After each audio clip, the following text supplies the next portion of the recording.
The Radiant halving is just around the corner, and today I'm going to be kind of talking through what my strategy is with my FPGAs as it relates to Radiant. So if we hop on over to Mining Pool Stats and take a look at their event calendar, we can see as of the time of the recording of this video, the Radiant halving, which will be their first halving event, is happening in 95 days. And the block reward's going to be getting halved by obviously a massive amount because this is their first halving event.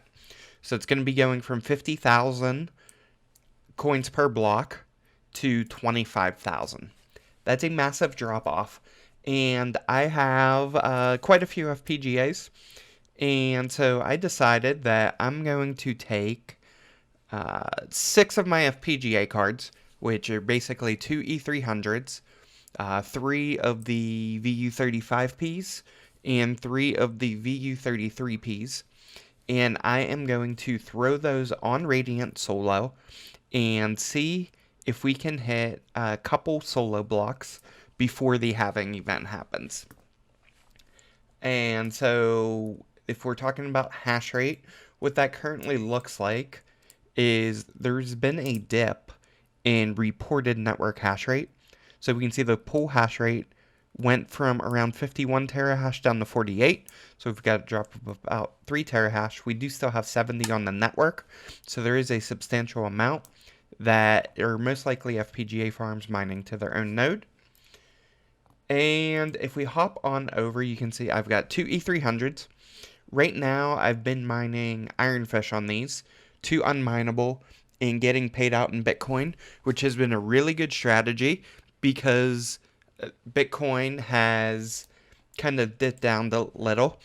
However, Ironfish hasn't. And so I'm actually right now stacking. I've been stacking a little bit more Bitcoin than I was previously just because of that difference there. So that has been nice. But with the halving coming up, figured let's go ahead and start switching these over from Ironfish to Radiant. And so that's what we're going to be doing.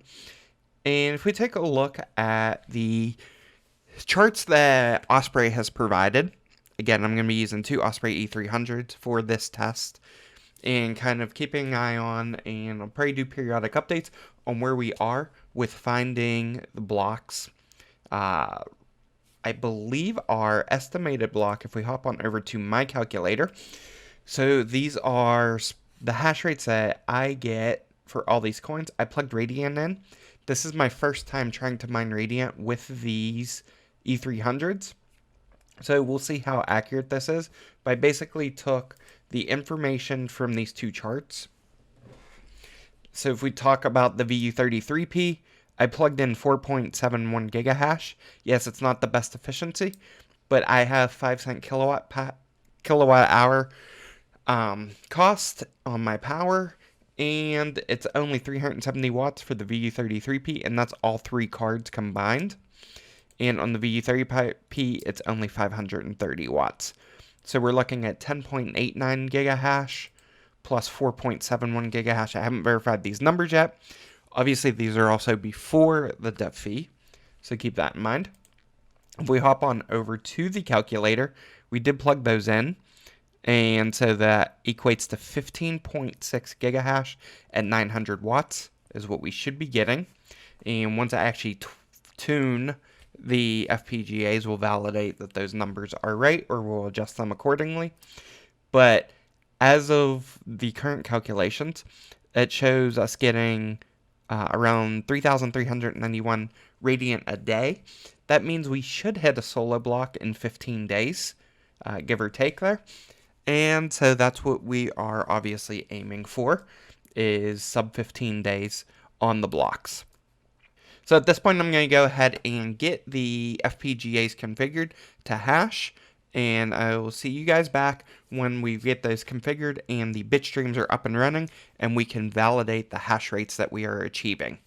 It's been a couple hours, and we've been letting the hashing from the FPGAs mine to Viperpool, and what we've noticed is that we are getting, on average right now, around 14.7 gigahash, which is our effective. And so if you remember, our kind of anticipated was 15.6 gigahash.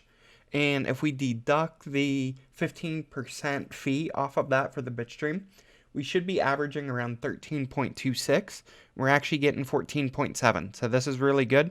And we can see we have seen spikes upwards of 19 gigahash, which is really good. So we've seen 19, 17. And so overall, this has been pretty good. It just refreshed there. And you can see we still are at 14.69. We're at 1% effort. It is hashing away. And we can see our time to find, which we were projecting to be 15 days, is just under 16 days right now. So we've got 2 weeks, 1 day, 20 hours. So that all looks good. We're going to let this continue to hash. And before we end the video, let's hop on over to the actual FPGAs and let's see what our actual hash rates are. So these are the actual computational hash rates.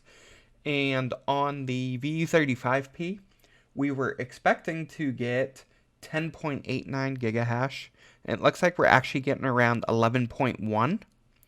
So this is a little bit higher than we anticipated, which is nice. And our temps are still cool. We're under 50 degrees Celsius. And if we hop on over to the main temps, you can see our board temps are around 30 C. Our VRMs are around 50. And all of our FPGA actual chip temps are in the 50s as well. So that looks good. If we hop on over to the VU33P, what we can see here is we were expecting to get 4.71 gigahash a second, and we're actually getting 5.56 consistently. So substantially higher than what we were projected to get. And if we take a look at the temps, now VU33Ps tend to run cooler, and that's what you're going to see here. So the board temp is in the 20s, which is really chilly. The VRMs are at 37, which is super cool, and the FPGA temps are in the low 50s. So all of that looks good. We're going to continue to let those hash away, and I will do a update video once we hopefully find a block sometime hopefully within the next 2 weeks, but we will see how it goes. Our projection is still in that 15-day range. You can see here, this has actually dipped down a little bit to 2 weeks, 18 hours, but that puts us right around every 15 days. We should be expecting a block of 50,000 radiant. And so that is our goal leading into that RxD halving event. We're hoping to get a couple blocks before then. So stay tuned for some future update videos on the Osprey E300s and how we are doing solo mining.